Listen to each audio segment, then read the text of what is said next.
Hi everyone, welcome back to Cottoverdi. My name's Annette and today I'm sowing two different things. Firstly, I'm sowing all my tomatoes, and secondly, I'm going to be sowing a Japanese herb called Shiso because I absolutely love the flavour. We all do in this family. So what I'm going to do is go through the different varieties I'm sowing and then show you how I'm sowing them. Last year I sowed 35 varieties of tomatoes because I wanted to try them all and decide which ones I preferred. I've whittled that down this year to just 14 of my favourites, and they're in different categories. So I've blocked them into the cherry category, the small little ones. I've also what I class as cooking tomatoes, so tomatoes that I like to roast, they're good for canning. And then I've just got the normal, ordinary, farmer's market tomatoes or salad tomatoes. Or slicing tomatoes, and then the beefsteak tomatoes, which are the really big chunky ones. Tomatoes are one of the easiest things for us to grow. They're really easy to germinate, and if they get too leggy, we can just plant them deeper, and in fact it helps to plant tomato seedlings deeper because they'll root from their stems.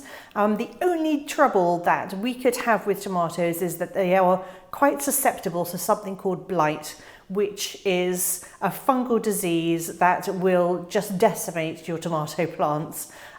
So a lot of breeders now with the tomato seeds, they're trying to breed more disease-resistant tomatoes, and a lot of the varieties that I've chosen are the ones that are supposed to be more disease-resistant. That doesn't mean you're not going to have any problems, but it does mean that they are stronger and will withstand the onslaught better than other tomatoes. I've also tried to choose ones that are really good croppers. That's all except one particular variety, but I really wanted that variety, so I'm just going to have to suffer with a smaller crop. But some tomatoes will produce bigger crops than others. Some tomatoes are better suited to being grown in greenhouses.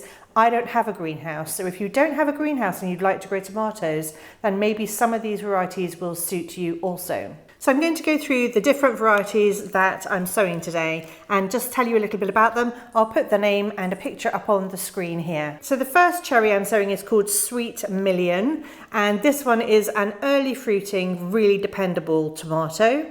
The next one is called Rosella, and this one is a deep pink colour with green shoulders, sort of the top of it's green, and it's got a really unique flavour. It's very fruity. It's been described as black currants and raspberries and those sort of fruity flavours. Summer berries, I suppose. The next one I'm sowing is called Tutti Frutti, which is it's an elongated cherry, not as round, and it's got a really high yield, and as with the name Tutti Frutti, it implies it is a very sweet cherry tomato. The next one I'm growing is called Golden Crown. This is a vigorous early cropper with a really excellent flavour. And then the last cherry I'm growing is called Sun Baby, which is a really vivid bright yellow colour. And Sun Baby is the one tomato that says that it's not quite as high yielding. That doesn't mean it's a bad yield. Apparently it's got like 50 tomatoes on the truss. Not sure I ever got to 50 last year, but it is such a bright yellow colour. I think it looks really good mixed in salads and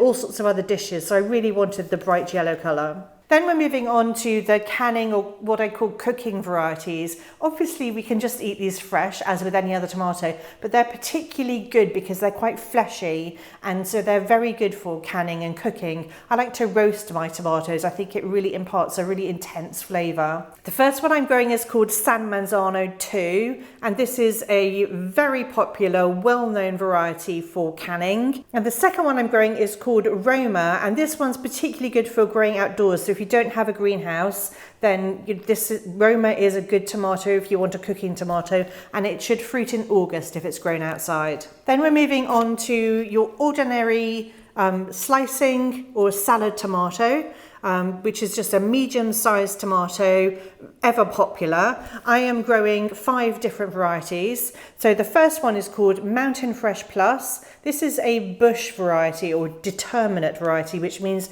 that we don't have to pinch out any of the side shoots, which I think is super handy. I love it for that. And this one is particularly good at tolerating cold and wet weather, which we might well get. And that's the reason why I've included it, because if we have a really wet summer, it'd be really good to know that I'm going to have some good tomatoes anyway. The next one I'm growing is called Mountain Magic. This one is super disease resistant and it's got a really nice flavour. I'm growing Crimson Crush, which is incredibly blight resistant, but also this particular one says that we can, even though it's a cordon variety, so indeterminate, we can leave the stems to grow and then just pinch out the side shoots from those 2 stems. So we don't have to restrict it to just the 1 stem. The next one I'm growing is called Golden Sunrise, which is a lovely golden yellow colour. And a lot of people say that it is the best flavoured medium-sized yellow tomato. And then I'm growing Gardener's Delight, which is a large cherry tomato, very popular here in the UK and one of the easiest and tastiest tomatoes to grow. And then the last category I have are the beef tomatoes. Now last year I think I grew like 5 different varieties. At least 2 of the plants toppled over because I didn't support them well enough, because the fruit is so heavy and so they just needed to be supported really well. Also beef tomatoes, because the fruit is so huge, they're better suited to greenhouse growing because they take longer to ripen and I don't have a greenhouse. So I've restricted myself to 2 varieties this year. So the first one I'm growing is Super Marmande.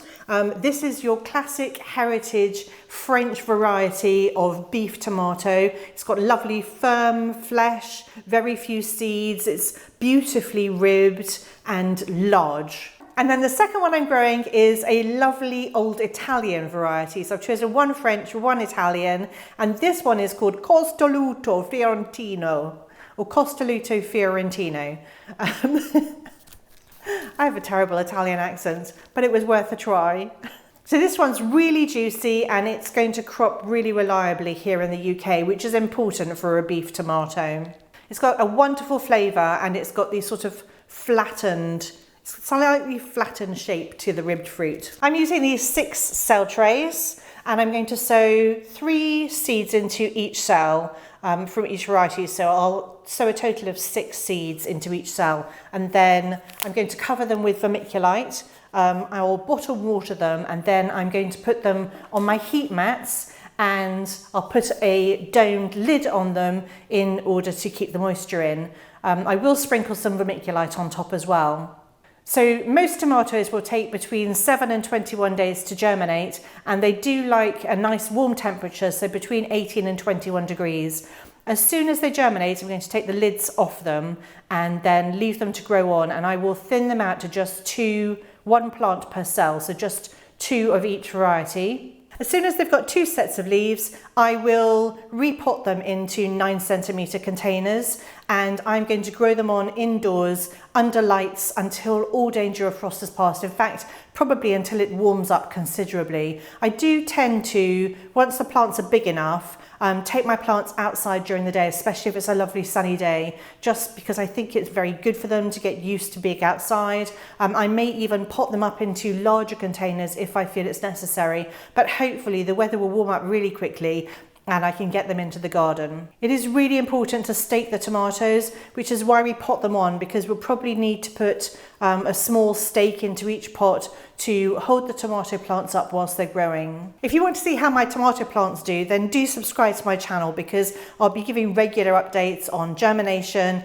and how I'm treating them and how I'm hardening them off and stuff like that, and I'll show you what they're like as they grow in the summer. I know I promised to do this last year and I didn't do that, but I'm more on it this year. I will do that. So now I'm going to talk about Shiso. Shiso is a fantastic Japanese/Korean herb.